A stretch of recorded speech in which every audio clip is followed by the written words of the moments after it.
Bueno, vamos a ver si lo pasamos bien juntos un rato.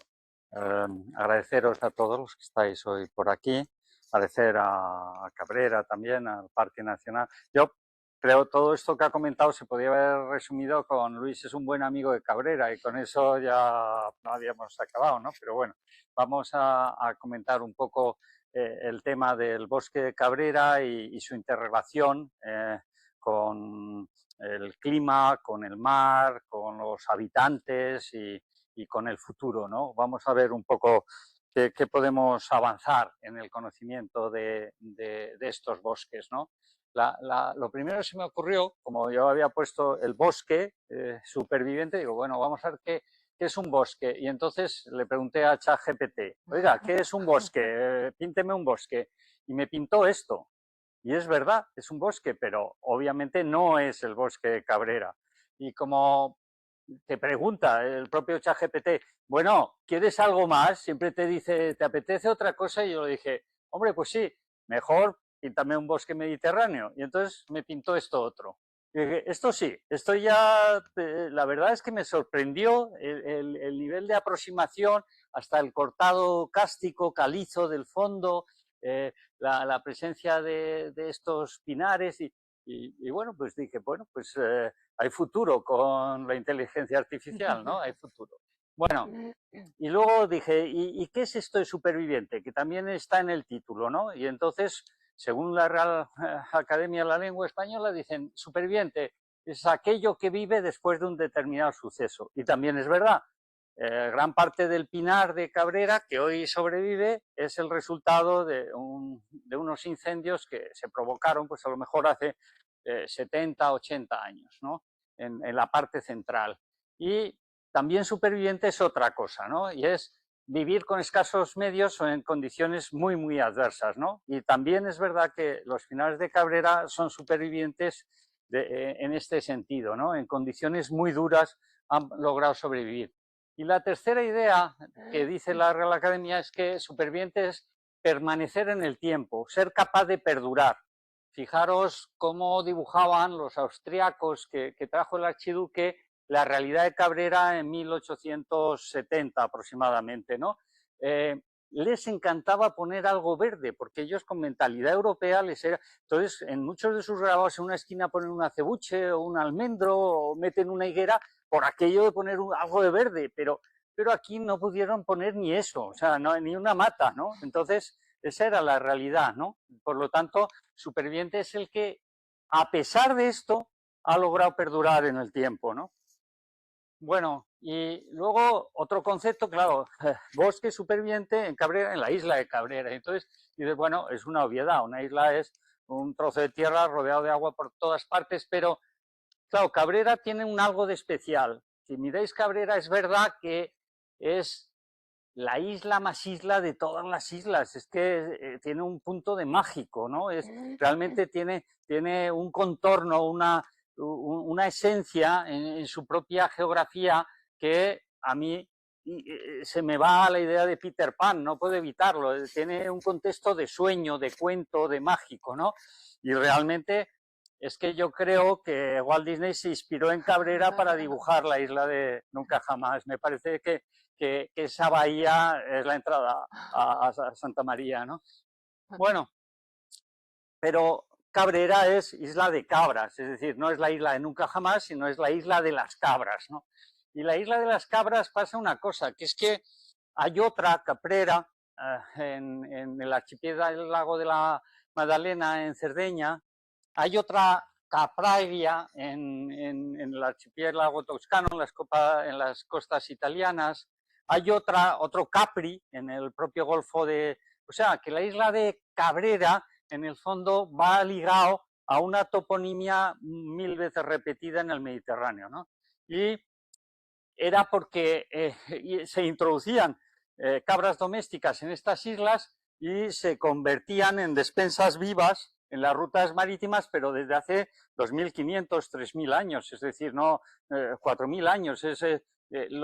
Los marineros de aquella época dijeron, bueno, vamos a tener unos recursos móviles que lo meto en un barco, lo saco del barco, lo vuelvo a meter en el barco, me lo meriendo, no me lo meriendo, lo llevo a otro islote, y voy de capraria en capraria soltando cabras y comiéndomelas, ¿no?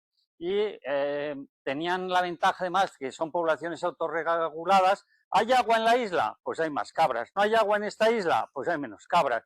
Es decir, funcionaban ellas mismas, sabían establecerse de una forma silvestrada, tenían una ventaja además que hacían que esas escalas en estas islas mereciesen la pena porque siempre te podías cosechar alimentos vivos y además eran resnulios, era el primero que las pillaba. O sea, si yo llegaba en un barco y había muchas, me llevaba todas las que podía. Si yo llegaba al segundo, pues ya tenía menos. Si esperaba 2 o 3 años y llegaba dentro de 2 años, volvía a haber muchas, ¿no?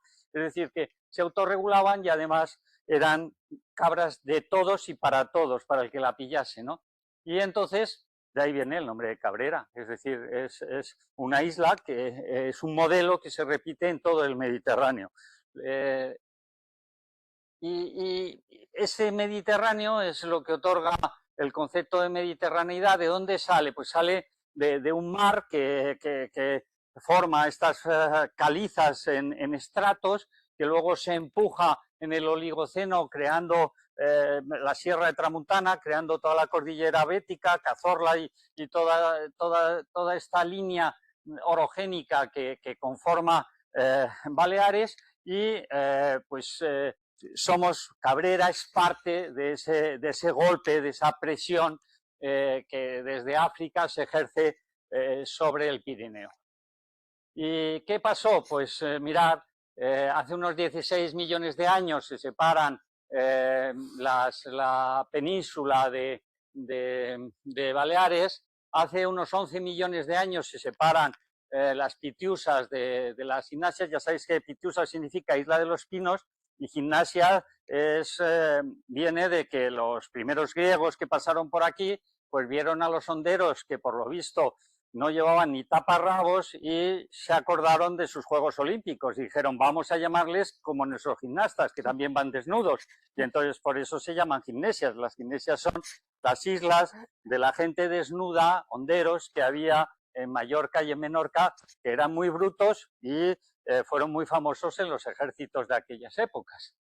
Luego hay otro momento trascendente y es que se cierra Gibraltar, va desecándose el Mediterráneo, prácticamente llegan a unirse todas estas islas de nuevo, vuelve a haber un trasiego genético tremendo durante esa etapa de sequía que se forma, como el Mediterráneo pasa a ser como una inmensa salina todo él, y de pronto rompe Gibraltar, empieza a entrar agua del Atlántico y se vuelve a rellenar hace unos 5 millones y pico de años todo el Mediterráneo, ¿no? Y luego ya tenemos unas dudas y es ¿cuándo se separa Mallorca de Menorca? Pues hay autores que dicen que desde hace unos 8 millones de años así están separadas y otros autores que dicen que es en el momento de las glaciaciones. Y es que en la cuarta glaciación hay un momento de muchísimo hielo, una captura de agua tremenda, eso hace que baje mucho el nivel del Mediterráneo y vuelve a establecerse un puente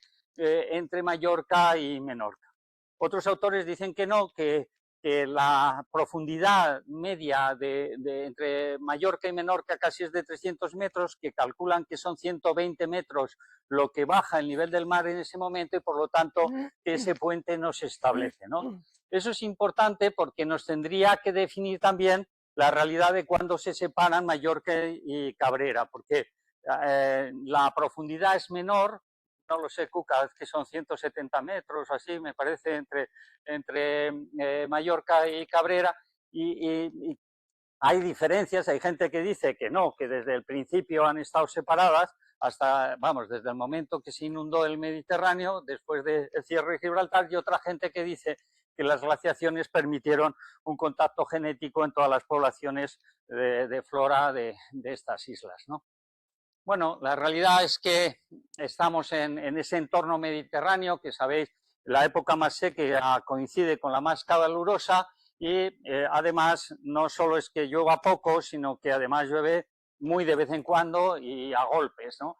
Y eso hace que en Cabrera tengamos unos 330 milímetros de agua al año, que es muy poco, pero además de ser muy poco es que es muy concentrado y además hay años que sí y hay años que no. Entonces, el problema de la carencia de agua para las plantas, para los residentes, para hoy, a los que trabajáis allí hoy, la falta de agua sigue siendo un problema muy severo, ¿no? Y desde hace unos 15 años ya tenemos datos específicos de la meteo de Cabrera. Hay cosas curiosas. La primera es que ha hecho calor en Cabrera, pero no tanto, ¿eh? O sea, es decir, que encontrar registros de 38, 39 grados en el centro de Mallorca puede ser habitual. Sin embargo, el mar suaviza de alguna manera las temperaturas máximas que hay en Cabrera. También otra realidad es que hace frío a veces en Cabrera, pero no tanto, porque en los últimos 15 años no ha llegado a helar nunca en la isla, que esté registrado, ¿no? Y sin embargo en Mallorca sí que hay heladas, ¿vale? Tenemos otro dato curioso y es que os decía que llueve poco, pero de vez en cuando decide caer un tormentón, cae, y cae con ganas, ¿no? Pero la máxima precipitación diaria son 76 milímetros, que respecto a esos 300 de metra, pues que en un día llueve una cuarta parte de lo que llueve en el año, ¿no? Y por último, otra realidad que tiene Cabrera es que es ventosa, ¿eh? Por algo hay un Cap Ventós, ¿no? Y por eso, quiero decir, la realidad es que un autor decía que era el paraíso de las brisas, Cabrera, ¿no? Y el viento, cualquier viento, sea cualquiera de los vientos de la Rosa de los Vientos, acaba pegando en alguno de los costados de Cabrera, ¿no? Y tenemos otra cosa curiosa que conocéis todos, que es en Jordá, que es esa nube que hay ahí encima de Cabrera siempre, y es que en tierra, la tierra se calienta. Al calentarse la tierra, el aire que está en contacto con la tierra se calienta mucho, y ese aire caliente pesa menos que el aire frío que hay arriba, y todo aire caliente trata de subir hacia arriba. Cuando sube hacia arriba, resulta que ese aire ha venido por el mar y entonces tiene mucha agua, y al tener mucha agua, y según va subiendo se enfría ese agua, pues se produce la nube, y esa nube pues se sitúa siempre encima de Cabrera por un fenómeno de convección. Es una convección térmica, esto que os he comentado. También encuentra esas brisas los muros de los acantilados de Cabrera y siempre sube, la rodean, pero al mismo tiempo que la rodean, suben y también empujan hacia arriba, y esa dinámica de brisas de entre donde entre el viento va a pasar lo mismo, nos hace que en Jordá lo veamos de forma muy habitual. ¿Y qué es lo que pasa? Pues que se condensa esa vapor de agua y forma la nube, y esa nube acompaña a Cabrera. Lo que pasa es que a veces se enfada en Jordà, no? I en Jordà damunt Cabrera s'és alçat molt furiós. Ell fa els trons de dos en dos y el mal temps queda enrere, que significa que hay una tormenta a la vista, sirve para avisar a los navegantes y de vez en cuando se monta un buen lío en Cabrera, ¿vale? No es ajena a la generación de tormentas o a tormentas violentas la isla de Cabrera por su propia capacidad de generar convección.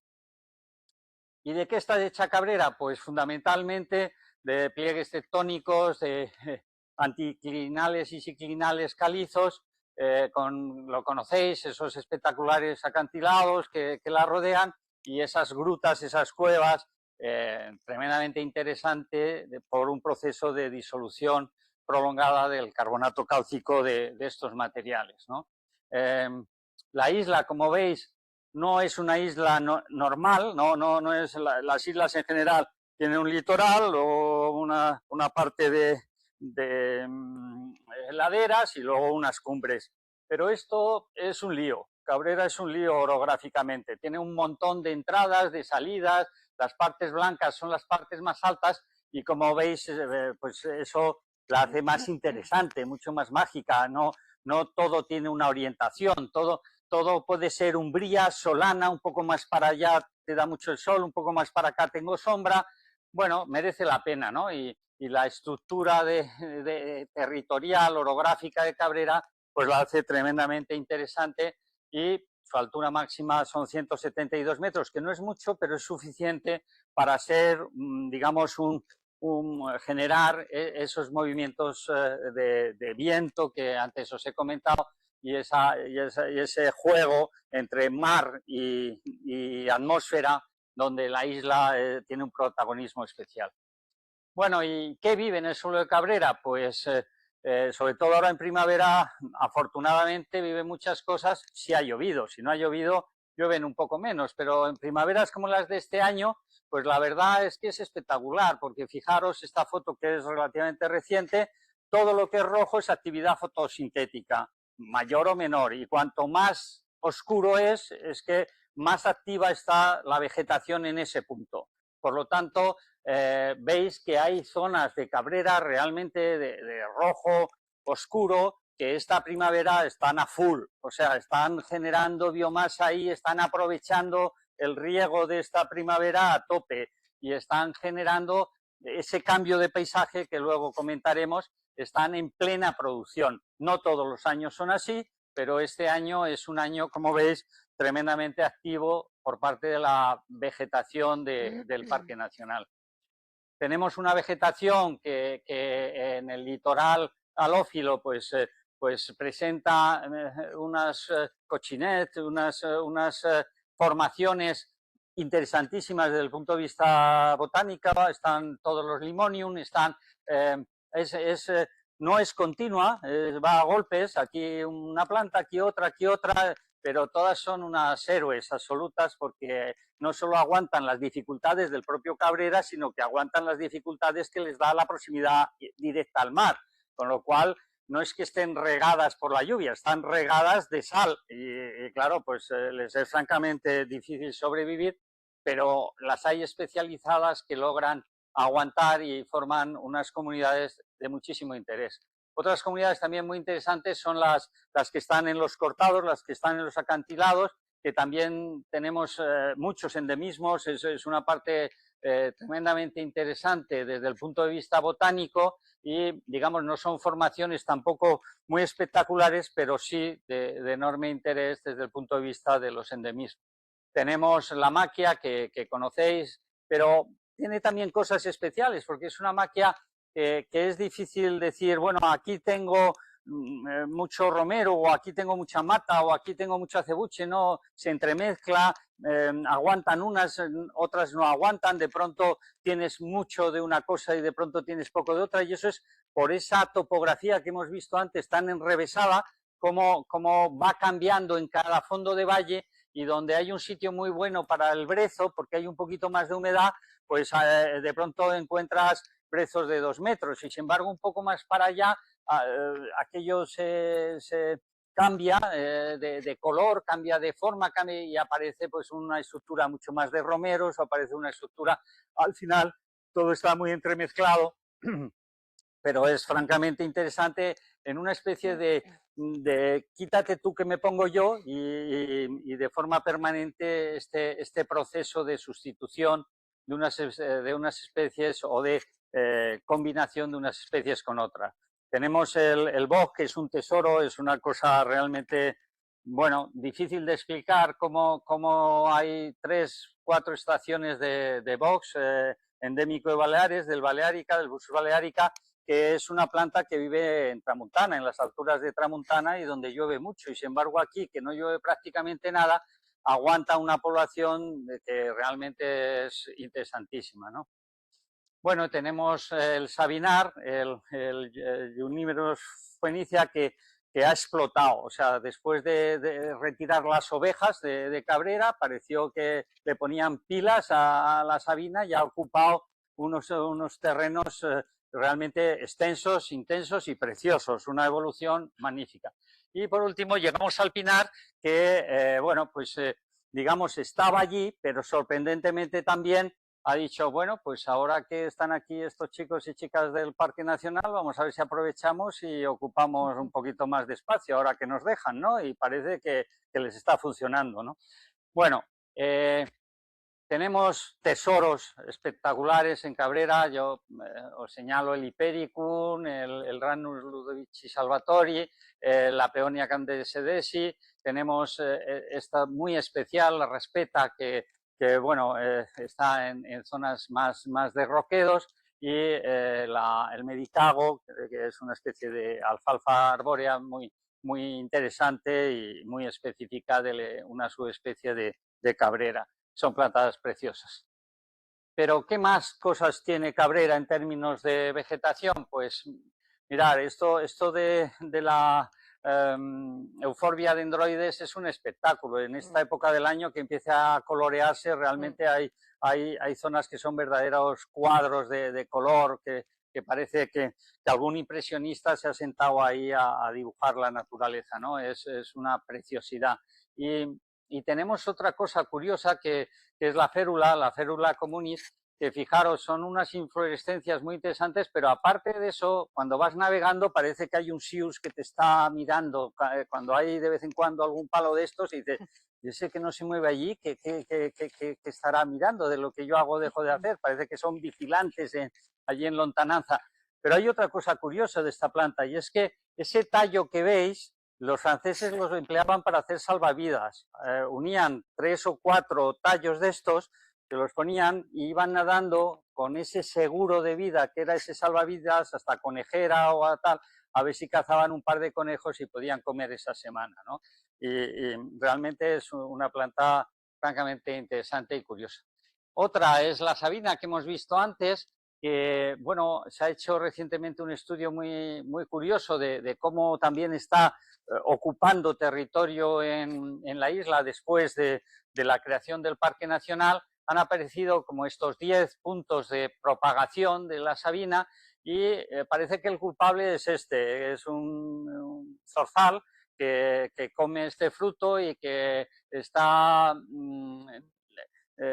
distribuyendo la semilla de sabina por prácticamente todos los rincones del parque, y allí donde encuentra un terreno un poquito removido, un terreno mejor que el que emplea el pino, tiene que ser terrenos un poco más húmedos, pues está funcionando muy bien. Y bueno, pues no solo está funcionando muy bien, sino que se ha hecho un estudio sobre la genética de la sabina, y ha salido que hay una diferencia notable entre la formación de las sabinas de Mallorca, que relativamente son muy homogéneas frente a la diversidad genética que se está encontrando en estos otros entornos de los sabinares de Cabrera Gran, ¿no?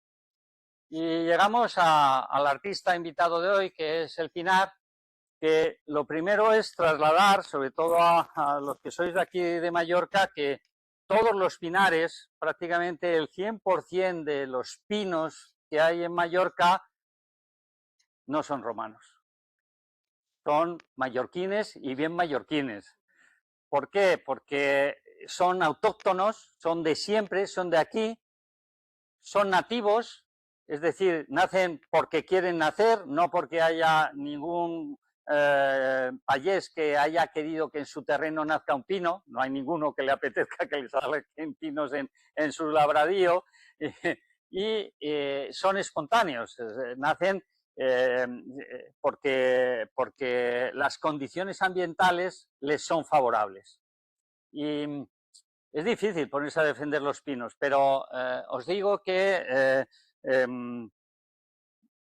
¿qué sería de los pinos? Ay, perdonad, es que creía que salía aquí un texto, no sale. Bueno, luego lo comentamos. Fijaros, esta foto de la derecha es la reproducción de un pinar después de un incendio, ¿no? Que es un poco lo que pasa en Cabrera. Es que son árboles que a lo mejor tienen 60, 70, 80 años, y sin embargo han crecido 10 centímetros, ¿no? Generan casi 20.000, 25.000 plantas por hectárea, y si no hay unas condiciones que va haciendo una selección de un pie u otro, al final van creciendo todos a la vez, pero sin crecer prácticamente. Entonces se genera, claro, como no llueve casi, como no tienen casi suelo, como no tienen casi que comer, pues son todos esqueléticos, ¿no? tienen la ventaja de que conservan suelo, de que hacen suelo, porque esas acículas están haciendo suelo, pero tienen la desventaja de que les va a costar mucho llegar a ser un bosque maduro, ¿no? Por esa competencia que tienen, ¿no? Bueno, esos pinitos son completamente diferentes al gran pi de Formentor, bueno, pues una de las poesías más bellas en lengua catalana que pueda haber es el Pi de Formentor, de Costa y Llobera, bueno, pues me apetecía mucho hacerle aquí un pequeño homenaje, ¿no? Y este pino, tanto el de Cabrera como el del Pi de Formentor, no es un pino así de chiquilicuatre, no, es un señor pino, va desde todo el Levante hasta Alepo, hasta Siria, es decir, todo el Mediterráneo, toda la costa mediterránea ha sido conquistada por este árbol, en mayor o menor medida. Y es decir, que tiene una capacidad de adaptación a la mediterraneidad absolutamente espectacular, ¿no? Y bueno, los primeros pinos son del Cretácico inferior, de hace 130, 140 millones de años. El pino alepensis empieza a ser pino alepensis en el proceso evolutivo hace unos 10 millones de años y desde hace 2 millones de años está ocupando, digamos, lo que sería todo el Mediterráneo, desde que se va los hielos de hace unos 10.000, 12.000 años, pues acaba teniendo esta distribución. En la península ibérica y Baleares ocupa todas esas zonas verdes que hay, como veis es abundante tanto en Formentera, en Menorca, en Ibiza y en Mallorca, y bueno, pues hoy día es la comunidad más extensa de arbolado forestal en las islas y es la comunidad que tiene más individuos en las islas también. Y es una especie tremendamente adaptada a los suelos calizos, es una especie muy frugal, es capaz de vivir sobre cualquier terreno sin nada, es una especie muy adaptada a la sequía, aguanta muy bien los veranos tórridos y aguanta muy bien el calor. Y lo que buscaba antes era esta frase, que era que ¿qué sería de Baleares, qué sería de Mallorca en términos de paisaje, pensar que cortásemos todos los pinos de golpe, ¿no? ¿Cómo nos quedaría la isla? Perderíamos claramente un recurso paisajístico, un recurso natural, un recurso genético, un recurso clave para sujetar nuestros suelos, para defender nuestra biodiversidad, para conseguir la recarga de acuíferos, para laminar las avenidas, para en el fondo, bueno, el pino que está en contraste con el azul del mar y el cielo, pues es nuestro cocotero, ¿no? Yo creo que un poco la industria turística de las islas ha utilizado muchísimo esa imagen, ese paisaje, para decir que somos un territorio que merece la pena ser visitado, ¿no? Y sí os quería decir esta idea de aguante, ¿no? Claro, hemos llamado a algunas especies, las hemos llamado nobles, a las encinas, por ejemplo, y a otras especies entonces serán innobles, ¿no? ¿O qué son? ¿Por qué? O otras especies que son las currantes, las proletarias del territorio, las que generan el suelo, las que son capaces. Y resulta que todos los progres nos hemos puesto a defender a los nobles y ahora ¿quién defiende a las especies que no son nobles? Esto no puede ser, tendremos que cambiar un poco esa idea, ¿no? De cómo cambiamos este proceso, ¿no? Bueno, adaptado a sobrevivir en condiciones muy adversas, genera una madera con muchos nudos, es muy difícil de trabajar, no solo porque sea dura, sino también porque es muy resinosa. Y para un carpintero, cuando coge una lija y quiere lijar una madera de pino, a los 2 segundos tiene que tirar la lija porque se le ha llenado de resina. Y esto les mosquea muchísimo. A los ebanistas no les gusta trabajar el pino fundamentalmente porque es muy resinosa. Sin embargo, y contra lo que la gente cree, es un extraordinario combustible. Lo que pasa es que tú dices, en la chimenea de casa, lo que yo quiero tener es pues madera de encina o madera de olivo o madera que dura más, que calienta más. Bueno, no calienta más, calienta durante más tiempo de una forma estable. Pero el pino lo que genera es llama muy intensa en un periodo muy corto. Entonces, hace años, cuando había foners, es decir, o había herreros, lo que querían en sus hornos era madera de pino, porque simplemente con 2 golpes de viento generaba muchísimo calor y podían poner la herradura o podían hacer el pan o sacaban la teja adelante. Y la madera de pino les proporcionaba en un periodo muy corto el calor que necesitaban. Entonces, la cantidad de calor que tiene 1 kilo de madera de pino alepensis es muy, muy semejante a la cantidad de calor que tiene 1 kilo de madera de encina. ¿Por qué? Por esas resinas, sobre todo, que tiene, ¿no? Y lo que pasa es que su uso industrial o su uso doméstico, pues cambia la necesidad de un producto o de otro.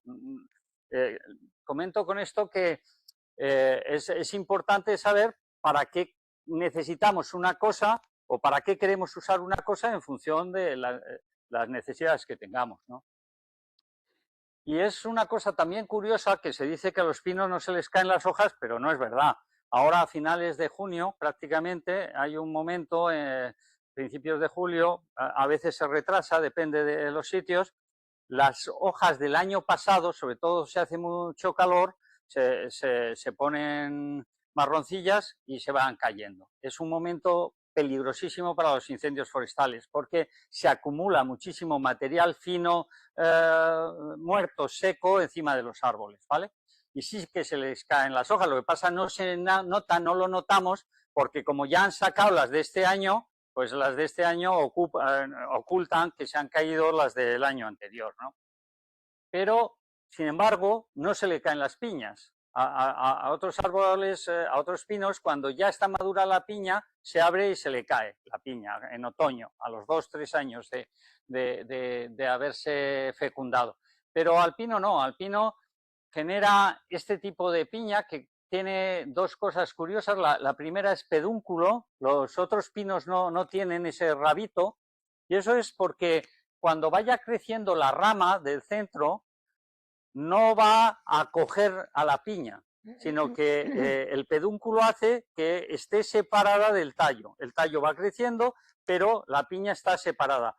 Con lo cual, cuando hay un incendio, la piña puede abrir sin que le constriña la madera del pino. ¿Esto qué significa? Pues que las piñas maduras, que se llaman piñas serotinas, están guardando las semillas durante 10 años en el mismo árbol y crean un banco de piñones que cuando llega el fuego abren y sueltan la siguiente generación. Las encinas rebrotan, los brezos rebrotan, las matas rebrotan, pero los pinos no rebrotan, se queman y se mueren.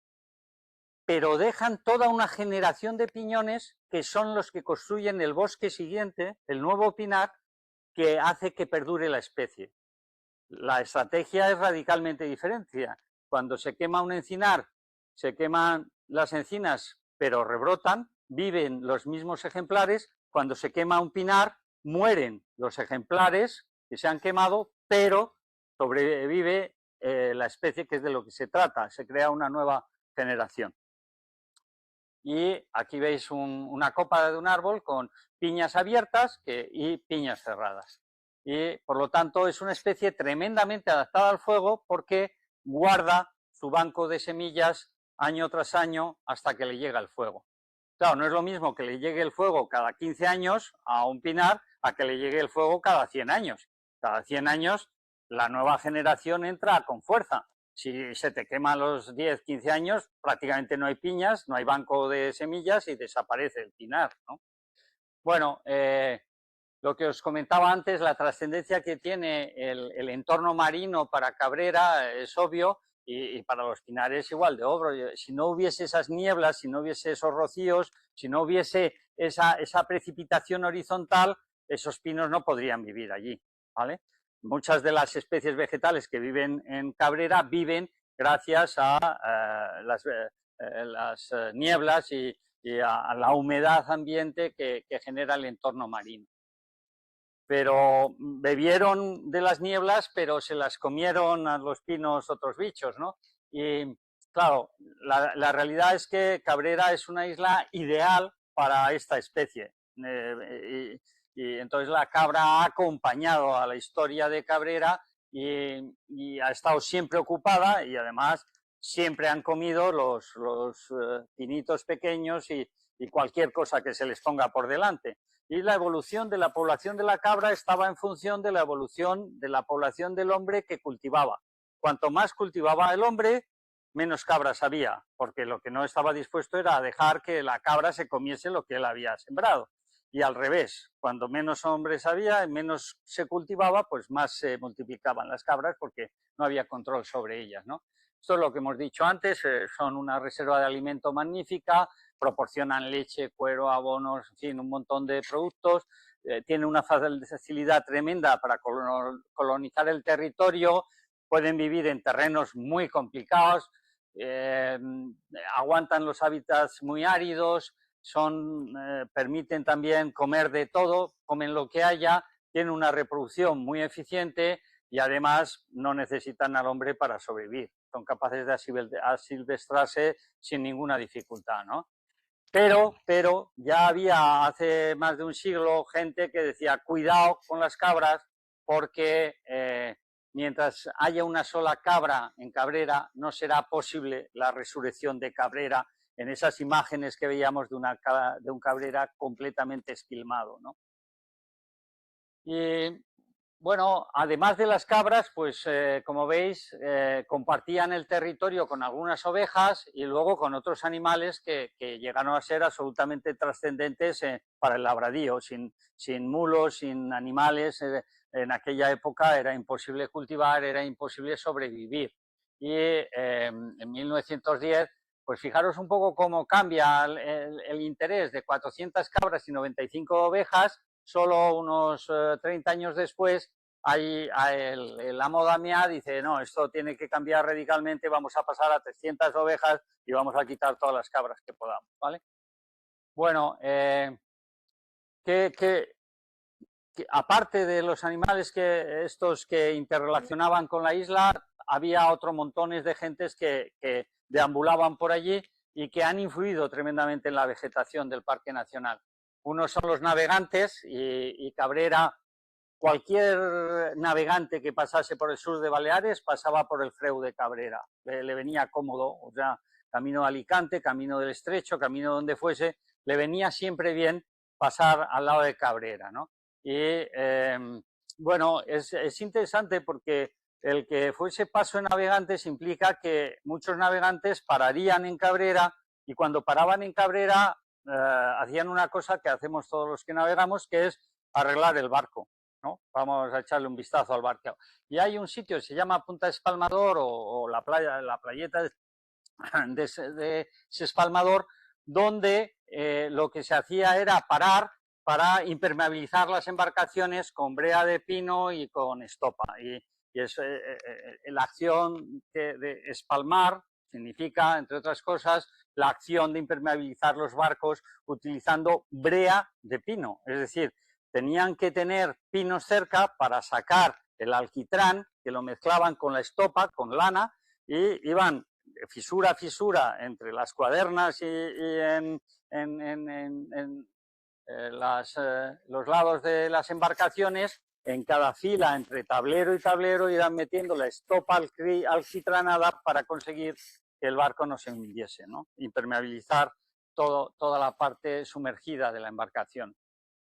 Bueno, los navegantes, la verdad es que es espectacular, ¿no? Este Cabrera 14 que se ha encontrado recientemente, en 2016, pues a 70 metros de profundidad, da idea de cómo se movía el comercio por estos mares y bueno, muy interesante el encontrar este pecio y y en su magnífico estado de conservación y la gran cantidad de información que puede dar y proporcionar sobre este tipo de tránsitos y de mercancías. Otro tema interesante son lo del castillo, los defensores y los atacantes, ¿no?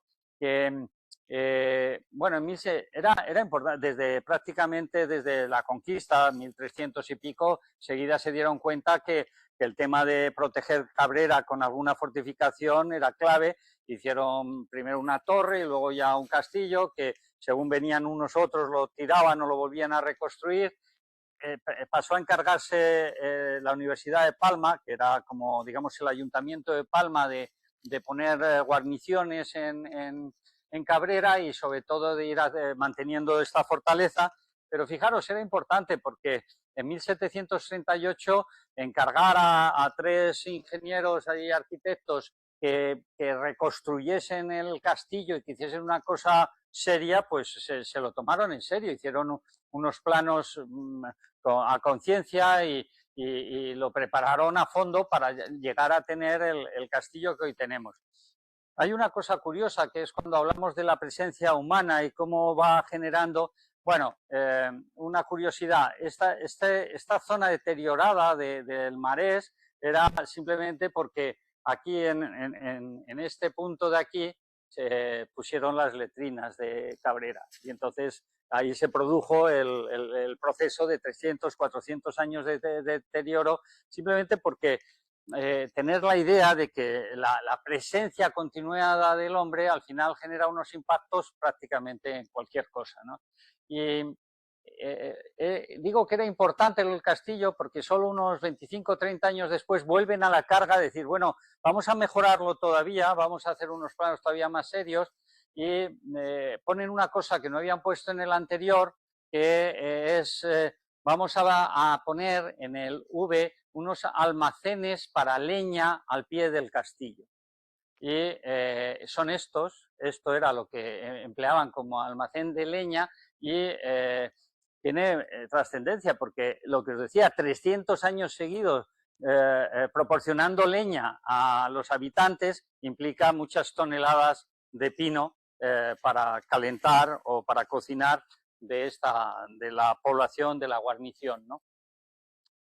Otros que conocéis son los pescadores, no me voy a entretener, pero han sido claves en la historia de Cabrera por su interrelación social. Realmente eran los ve y dile, y luego dile y ven, y era la gente que normalmente dormía en casa en Mallorca, pero tenía una relación muy intensa con la población de Cabrera y de alguna manera unos vínculos súper estrechos que se reforzaban día tras día. Y llegamos a los verdaderos transformadores del territorio, que eran los arrendatarios y payeses, y fijaros cómo era en el momento de la plantación de viña en 1892, el Pla de ses Figueras, justo antes de llegar la filosera, justo antes de llegar la plaga que arruinó todos los viñedos de Mallorca y posteriormente también la viña de Cabrera, ¿no? Y bueno, en esta época lo que había viviendo allí era un comandante militar, el médico, los fareros, sus familias, pescadores, algunos campesinos, 2 arrendadores, 5 trabajadores del campo, además de al menos una mujer. O sea que esto le llamó mucho la atención al archiduque, ¿no? Y había un destacamento de infantería y también un religioso, y contando eran 31 personas, estaban asentados y había unos 80 personas que interrelacionaban directamente con la isla. Claro, de esta viña salió esta construcción, que es el antiguo celler de Cabrera, que realmente cuando prácticamente se iba a poner en uso, pues llegó la filosera y se abandonó, y hoy es el museo etnográfico. Estos payeses, bueno, pues aquí tenéis otra relación de las personas que vivían en Cabrera en ese momento, llama la atención lo del telegrafista, y tres familias de torreros, son 3 familias que vivían en el faro, ¿no? Y esta pues es la familia de Damià Sunyer, que luego en los trágicos sucesos de la guerra civil pues esas sonrisas se trastocaron en lágrimas, pero bueno, da idea de lo que era la vida a principios del siglo XIX. Y esta gente era la que era capaz de tener Cabrera así, para lo bueno y para lo malo. Prácticamente unas 46 hectáreas de labradas, esto en la primera foto aérea, en el vuelo americano del 56, es fácil recoger la estructura que tenía de cultivo Cabrera, pero fijaros cómo se ha transformado hoy día, ¿no? El cambio radical que ha habido en el territorio de un territorio gestionado para aprovechar un recurso agrario a un territorio gestionado para recuperar la vegetación que el medio natural va dejando que ocupe esos espacios vacíos, ¿no? Por seguir como oradores, tenemos, como os decía, los fareros, que el faro es de 1870 y bueno, albergaba a estas 3 familias de fareros y yo creo que ha tenido una importancia trascendente en lo que era el ir y venir de gentes en Cabrera, ¿no? De gentes que ocupaban territorio y de una forma más o menos estable y que interrelacionaban con una población más estable en Cabrera. Normalmente esas 3 familias estaban entre sí peleadas, o las 2 que quedaban siempre estaban peleadas, y era el amo el que ponía paz, ¿no? Y el que organizaba sus turnos y el que conseguía que no se peleasen mucho. Esta foto me parece extraordinaria, es de un avituallamiento en Cabrera y bueno, en 1916 el Departamento de Defensa expropia a Feliu de Cabrera la isla y queda en propiedad del Estado bajo la gestión del Ministerio de Defensa, ¿no? Y ahí a la derecha tenéis pues el conjunto de construcciones más importante que tiene Cabrera, que es el destacamento militar, que ahora muchas de ellas son dependencias del personal del parque, aunque se mantiene el uso militar en términos de un acuerdo conjunto entre el Ministerio de Defensa y el medio ambiente para una gestión conjunta de la isla, ¿no? Y bueno, es difícil no hablar de este momento tremendo de la historia del Parque Nacional. Bueno,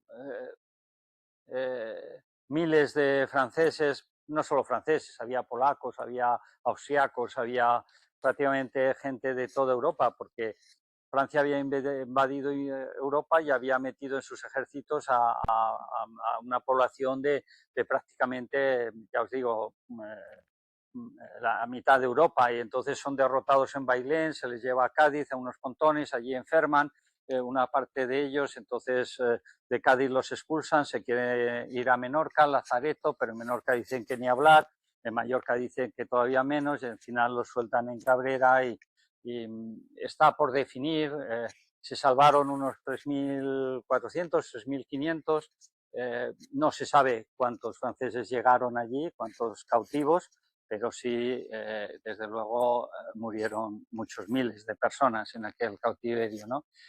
Fijaros el nivel de ocupación que llevó a tener el puerto y bueno, la verdad es que cuesta asumir que hubiese un episodio tan duro en lo que hemos llamado antes una isla mágica, ¿no? Pero era una isla mágica sin comida, sin agua, sin nada. Pero nos dejan una cosa curiosa como documentada, y es que en uno de los planos de la isla que hace, francamente bueno, que hace uno de los franceses que estuvo cautivo, pues de pronto dice que hay un punto L y el punto L es el bosque de pinos. Cuando en un plano alguien señala algo después de 10, 20 años de cautiverio y recuerda el bosque de pinos, es porque para la vida de ese colectivo, de esa guarnición, tuvo que ser importante esa referencia de dónde podían conseguir leña y dónde podían conseguir madera y dónde podían conseguir algo con lo que cocinar, ¿no? o calentarse. Los documentos, hay muchísimos documentos en las bibliotecas francesas. Me comentaban hace un rato que hay gente que está estudiando ahora en profundidad alguna de estas testimonios para dar claridad a este episodio y bueno, pues aprender de un pasado que en esta ocasión pues no deja de tener un punto de drama tremendo. Otros aprovechamientos que definen que la vegetación en Cabrera se usó y se usó mucho son los hornos de cal. Bueno, ahí ya está documentado hasta 8 hornos de cal, que supone que había un aprovechamiento no solo para las construcciones de Cabrera, sino que posiblemente se llevaría a Ses Salines o a, en fin, se exportaba de Cabrera a Mallorca bastante cal en determinados momentos porque son hornos importantes, o sea, tienen unas dimensiones realmente espectaculares. También hay varias sitges, zonas de hacer carbón en la isla y bueno, este es escaló de Esfort de Cal, en el propio puerto de Cabrera y ahí veis la construcción y bueno, el aprovechamiento en leñas, en carboneo, en pega, en madera, era intenso y fue intenso siempre en Cabrera. Y el resultado de todas estas personas, todas estas interacciones, al final es esta imagen, es otra vista de Cabrera también del momento del archiduque. Fijaros que bien dibujada está Conejera, por ejemplo, se identifica perfectamente. Y si eran tan realistas a la hora de dibujar, es que eran muy realistas también al no poner nada de vegetación, es decir, al drama que tenía que suponer visitar una isla realmente esquilmada en todos sus rincones prácticamente. Fijaros esta otra vista del puerto, también con muy poco vegetación y bueno, esta era la realidad. Esa realidad, años después, en 1908, pues fijaros el monumento a los franceses, fijaros la altura que tiene, fijaros a las personas que están en su base y fijaros la vegetación que rodea al monumento y las zonas de cultivo detrás y la falta de continuidad de vegetación en lo que es el monte, ¿no? Luego podremos ver esto con más detalle. Aquí tenéis otra vista del monumento también, con un poco más de vegetación. Y claro, la imagen esta es de 2 años después. La primera es de 1908, la otra es de 1910. Pero fijaros también a la derecha del camino que va hacia el puerto, todo esquilmado, es decir, la ausencia absoluta de vegetación, ¿no?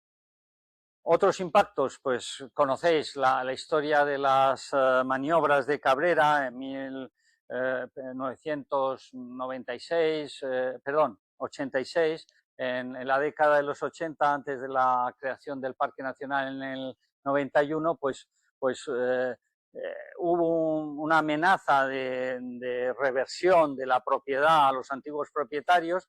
Al mismo tiempo, Defensa necesitaba una zona para hacer maniobras. Se pensó que Cabrera era un buen sitio para ello y durante unos años se estuvo utilizando el archipiélago como zona intensa de maniobras, a pesar de los movimiento social en la isla.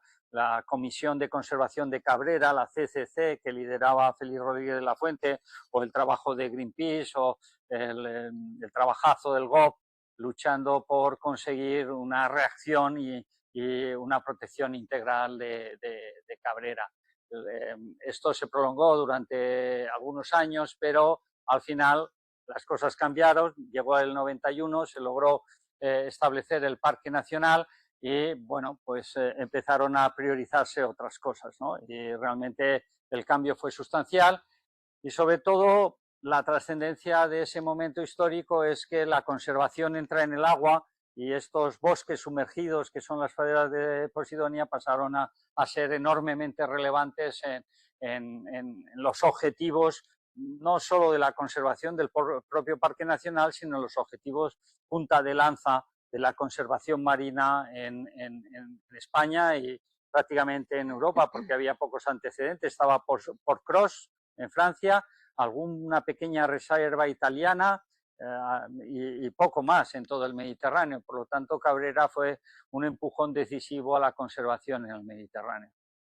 ¿Y qué pasó? Que de los pobladores que hemos visto antes a los nuevos pobladores son los gestores actuales del Parque Nacional, que están allí día tras día y que están tratando de generar un entorno de gestión del uso público que, bueno, que es importante tanto en la faceta de cómo mantienes a una población estable y bien formada de vigilantes, de monitores, de educadores ambientales y de gente capaz de mantener las instalaciones e infraestructuras del parque, junto con la gente que es capaz de explicar los objetivos del parque, el uso público del parque y los valores y recursos naturales del parque.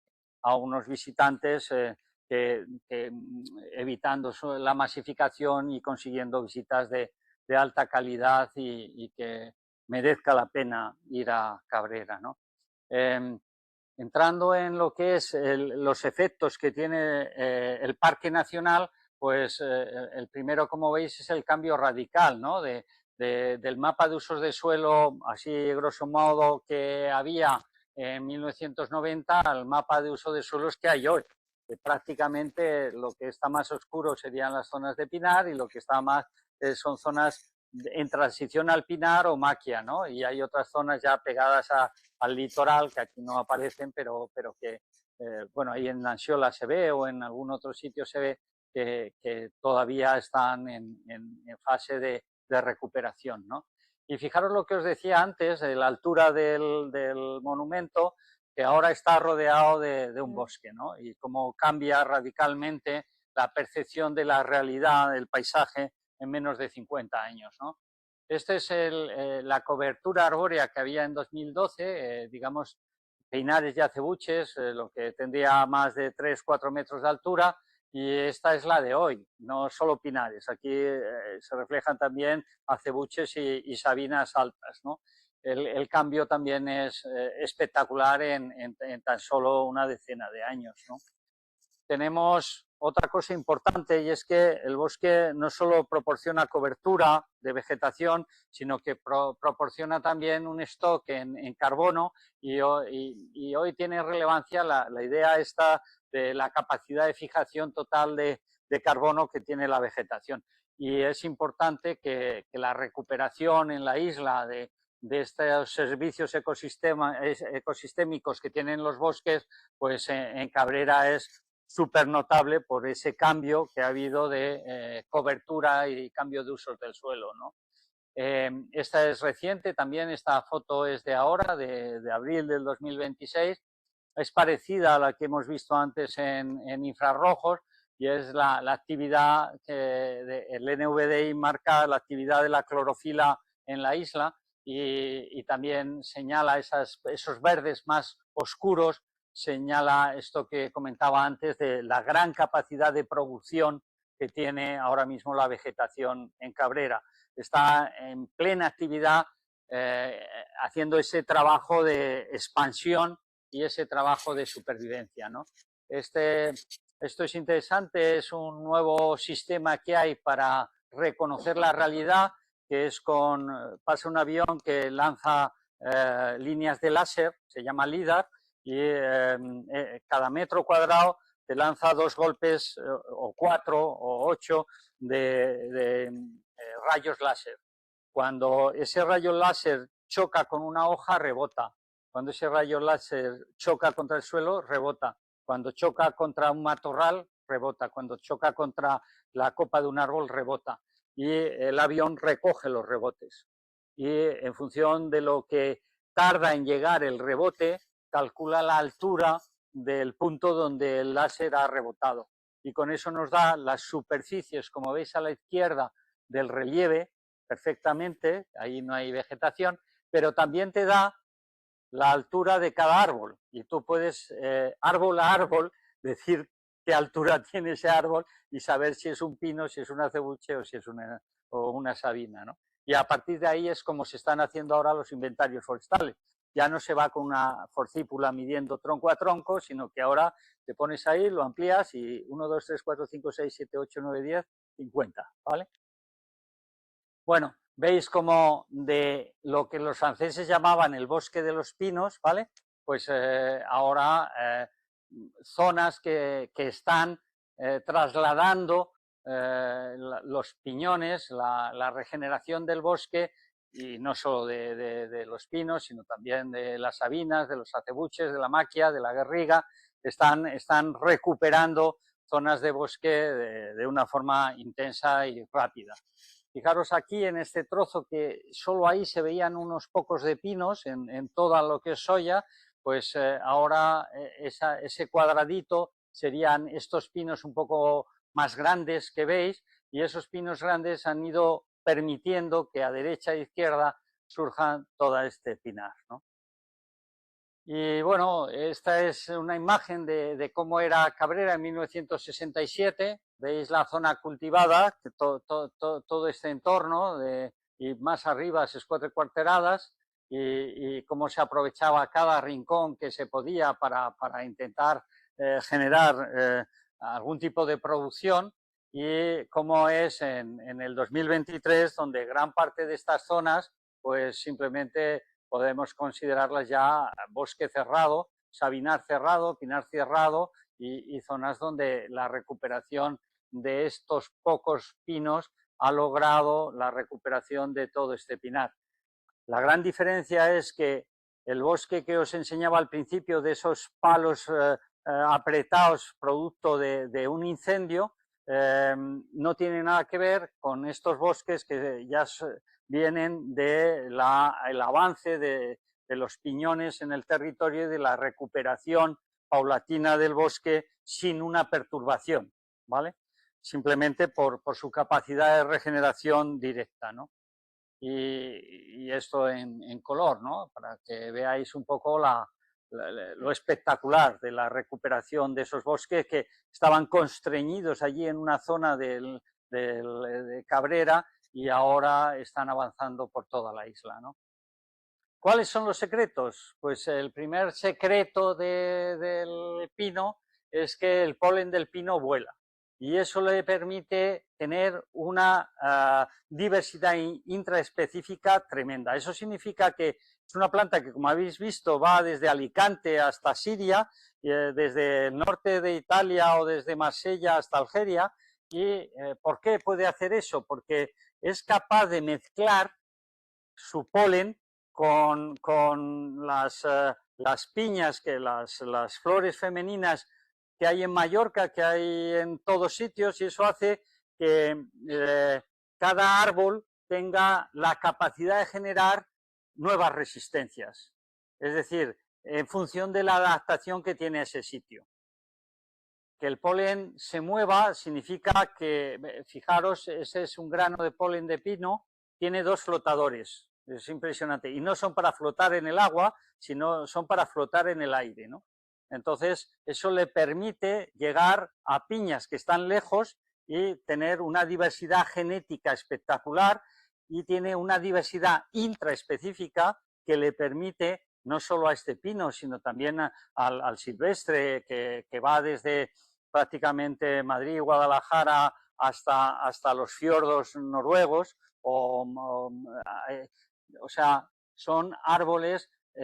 También las encinas, pasa lo mismo, los amentos tienen esa capacidad de enviar su polen lejos para conseguir mantener esa diversidad genética que les permite adaptarse a cualquier situación y tener unos entornos donde la respuesta del pinar es tremendamente eficaz a las condiciones de esa estación, ¿no? Pero hay otro secreto, y es que no solo vuela el polen, sino que también vuelan los piñones. Dentro de cada piña hay un piñón, 2 piñones, 3 piñones, unos 80, 90 piñones. y cada piñón de esos, cuando abre la piña, tiene ala.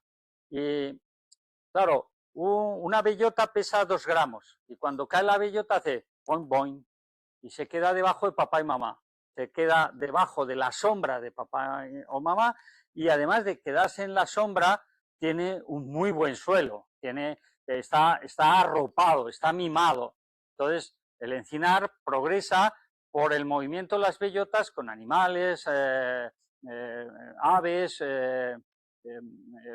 roedores, etcétera. Y entonces avanza el encinar gracias a un movimiento de traslación que hacen los animales, pero en general brota siempre bajo la sombra de papá y mamá. Sin embargo, los pinos son unos luchadores natos y según nacen están lejos de papá, necesitan sol, necesitan un espacio abierto, necesitan un espacio donde emanciparse, donde luchar ellos por su propio suelo, luchar ellos por su propio sitio. Necesitan sol y eso lo consiguen con estas alas. Y entonces el pinar progresa gracias al vuelo de sus piñones y llegando a sitios que estén desnudos, llegando a sitios que no les proporcionen sombra, ¿vale?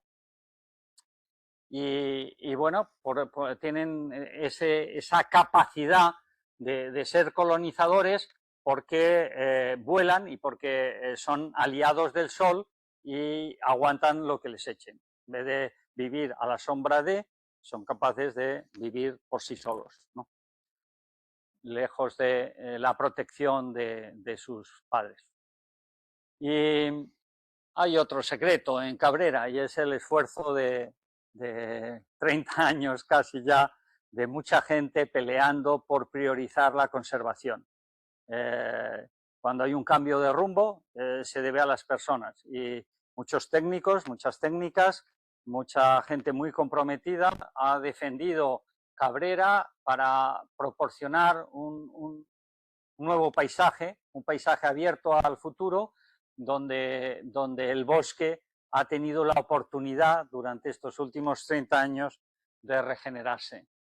Y bueno, este bosque prácticamente se considera por los especialistas botánicos como cuando llega a su madurez, como el clímax en lo que es la vegetación del litoral en el conjunto del Mediterráneo y realmente tiene un valor excepcional porque al tener unas condiciones tan extremas en Doñana, si el proceso de sequía, el proceso de falta de precipitaciones, el conjunto de perturbaciones, los incendios que vamos a sufrir en el futuro van a comerse, van a acercarnos al desierto, la carga genética de los pinos de Cabrera es un tesoro impresionante para poder tener bosques adaptados a ese clima duro que posiblemente tengamos que vivir en las próximas décadas.